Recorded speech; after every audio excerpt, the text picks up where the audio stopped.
अस्सलाम वालेकुम। अब्दुल गफ़ार आप लोगों के साथ एक दफ़ा फिर मुखातिब है और हमारा जो पहले का मौजू था वो मसला बलूचिस्तान, और आज भी मैंने ये चाहा कि इसका एक अहम पहलू रहता है जिस पे हमें बात करनी चाहिए।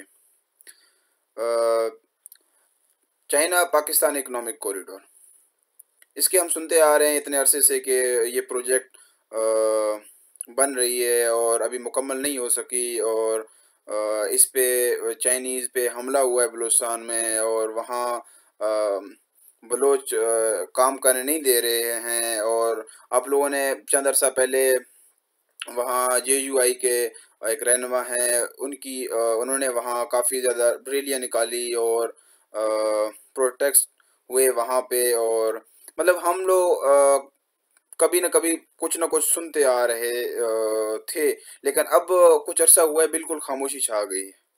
मतलब हमें उसके बारे में कोई खबर नहीं मिलती, हत्ता कि हम लोग जब सफ़र करते हैं पाकिस्तान के एक कोने से दूसरे कोने में जाते हुए, तो हमें उसके असरात मिलते हैं कि आया इस प्रोजेक्ट पे कितनी बड़ी इन्वेस्टमेंट हुई है और चाइना गवर्नमेंट ने की है, लेकिन अब जो है ना उसका कोई अता पता नहीं है। तो ये भी एक तरह से उसी मसले से जुड़ा हुआ है, और मेरी पहले दिन से ये कोशिश थी कि मैं आप लोगों को सिर्फ़ और सिर्फ़ इन्फॉर्मेशन पास ना करूं। हत्ता कि मैंने जितने भी पहले वीडियोस बनाए उनमें मैंने कोशिश ये की है कि कोई इन्फॉर्मेशन सिर्फ ना दूं। कोशिश ये होती है कि मैं आप लोगों को चीज़ों को आसान ज़बान में समझा दूं, मतलब लॉजिकल तरीके से आम बंदे को जो बातें समझ आती हैं उस तरीके से समझा दूं। तो ये प्रोजेक्ट नवाज शरीफ के हुकूमत के दौर में शुरू हुई, लेकिन आहिस्ता आहिस्ता इसमें हम लोग इंटरेस्ट लूज़ करते रहे। और ये तो हमारी बहैसियत कौम, हमारी आप बदबख्ती समझ लें कि हम लोगों के पड़ोस में इतने बड़े अजीम इकनॉमिक हैसियत रखने वाला एक मुल्क है, लेकिन बदकिस्मती से हमारे उसके साथ भी अच्छे ताल्लुक़दारियाँ नहीं बन पा रही। मतलब इंडिया, अफ़गानिस्तान, ईरान को तो आप छोड़ें, आप चाइना की मिसाल ले लें। हम लोग शुरू दिन में काफ़ी ज़्यादा सुनते थे कि चाइना और पाकिस्तान का जो फ्रेंडशिप है वो एक जो है ना वो कभी ना टूटने वाली है, और मतलब मुख्तलिफ़ चीज़ें हमारे सामने आती थी। लेकिन अब बिल्कुल खामोशी है। तो ये खामोशी क्यों है? मतलब किस किस वजह से चाइनीज़ यहाँ काम नहीं कर रहे हैं और यहाँ से भाग के जा रहे हैं? तो चाइनीज़ का तो स्पेसिफिकली एक ही मसला है, वो ये कहते हैं कि आप लोग हम यहाँ इन्वेस्ट कर रहे हैं, तो कुछ ना कुछ हमें यहाँ इजाज़त होनी चाहिए कि हम अपने ही मुताबिक यहाँ काम करें, यहाँ के लोगों से मिलें, उठें, बैठें, और ताकि हमें इनकी माइंडसेट समझ आए तभी हम यहाँ काम कर सकते हैं। हमने सिर्फ़ और सिर्फ़ यहाँ पे आके रोड की जाल नहीं बिछानी, ना ही हमने सिर्फ़ यहाँ पे आके ठेके देने हैं या ठेके लेने हैं या फिर सिर्फ़ अपना काम नहीं करना।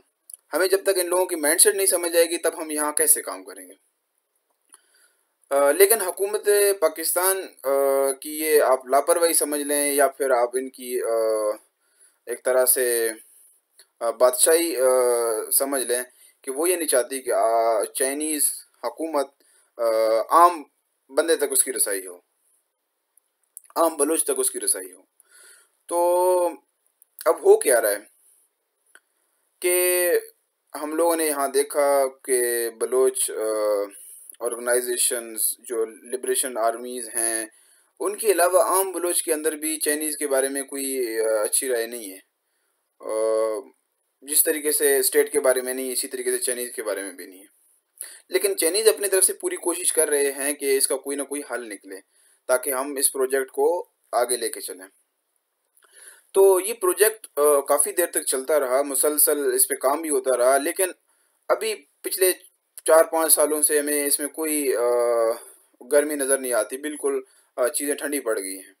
अभी जो वाक़या हुआ था कराची यूनिवर्सिटी के सामने, तो उसके बाद तो बिल्कुल भी चाइनीज़ ने यहाँ से जाने का फ़ैसला कर लिया। जाने से मुराद ये नहीं है कि सब कुछ समेट के जा सकते हैं, लेकिन काम में इंटरेस्ट लेना छोड़ दिया। चाइनीज़ गवर्नमेंट को समझ आ गई कि ये जगह हमारे लिए मुफीद नहीं है।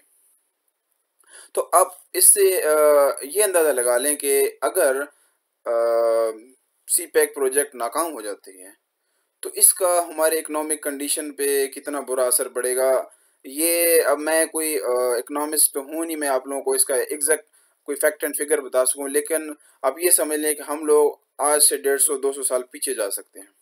और अगर ये प्रोजेक्ट कामयाब हो जाता है तो हम आप समझ लें कि हम लोग जो दुनिया के तरक्की याफ्ता ममालिक हैं उनमें हमारी शुमार हो सकती है बहुत आसानी के साथ। लेकिन क्यों नहीं हो रहा, मतलब इसमें क्या क्या वजूहात हैं जिनकी बना पे नहीं हो रहा? तो मैं इसका भी सेहरा हुकूमत पाकिस्तान के सर बांधता हूँ कि इसके जो भी नाकाम होने का जो सबब है वो भी यहाँ के ही जो प्लानर्स हैं, यहाँ का जो गवर्नमेंट के इदारे हैं, वो ये भी उन्हीं का सर जाता है। क्यों भला?